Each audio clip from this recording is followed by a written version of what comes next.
అందరికీ నమస్కారం. నేను మీ జగన్మోహిని. తెలుగు సౌరభాల ఛానల్ ద్వారా సంస్కృత సూక్తులు 11వ విభాగానికి మీ అందరికీ స్వాగతం పలుకుతూ, ఈ విభాగంలో మరో 2 చక్కని సంస్కృత శ్లోకాల్ని, వాటి భావాల్ని ఇప్పుడు మనం తెలుసుకుందాము. మొదటిది, కర్తా కారయితా చైవ ప్రేరకాశ్చాను మోదకః పాపకార్యే పుణ్యకార్యే చత్వార సమభాగినః. అంటే ఒక వ్యక్తి చేసేటటువంటి పని ఏదైతే ఉందో ఆ పని యొక్క ఫలితాన్ని నలుగురు సమభాగాలుగా అనుభవించాల్సి వస్తుందట. అంటే మనం చేసే పని దాని యొక్క ఫలితాన్ని నలుగురు పంచుకుంటారనమాట.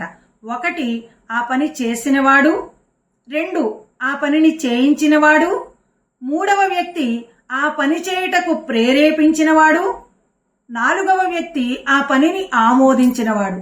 అది చెడైనా మంచైనా సరే ఈ నలుగురు సమభాగాలుగా పంచుకుంటారట. అందుకని మనం ఏదైనా ఒక పని చేసేటప్పుడు జాగ్రత్తగా ఆలోచించి చెయ్యాలి.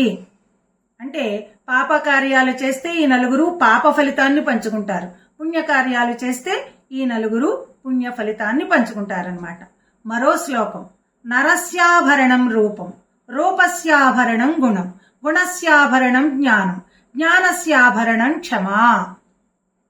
నరస్యాభరణం రూపం అంటే నరులు అంటే మనుషులు, మానవులు. మానవులకి అందం ఏమిటి? అలంకారం. భూషణం ఏమిటి? రూపం. మనిషికి ఆభరణం ఏమిటి అంటే మన యొక్క అందం, ఫస్ట్ ఆఫ్ ఆల్. మరి అందానికి రూపం ఏమిటి? మంచి గుణం. మరి గుణానికి రూపం ఏమిటి? గుణస్యాభరణం జ్ఞానం, మంచి జ్ఞానం. జ్ఞానస్యాభరణం క్షమా. అంటే క్షమా మీన్స్ ఓర్పు, పేషెన్స్. పేషెన్స్ లేనివాడు ఖచ్చితంగా పేషెంట్ అయిపోతాడు. ప్రజెంట్లో పేషెన్స్ తక్కువైంది, మనుషుల్లో పేషెంట్లు ఎక్కువవుతున్నారు. కారణం ఈ ఓర్పు అనేది లేకపోవడం. అంటే ఏం చెప్తున్నాడు? ఈ రూపం కన్నా, గుణం కన్నా, జ్ఞానం కన్నా మనిషికి గొప్ప ఆభరణం ఏమిటి అంటే ఓర్పు.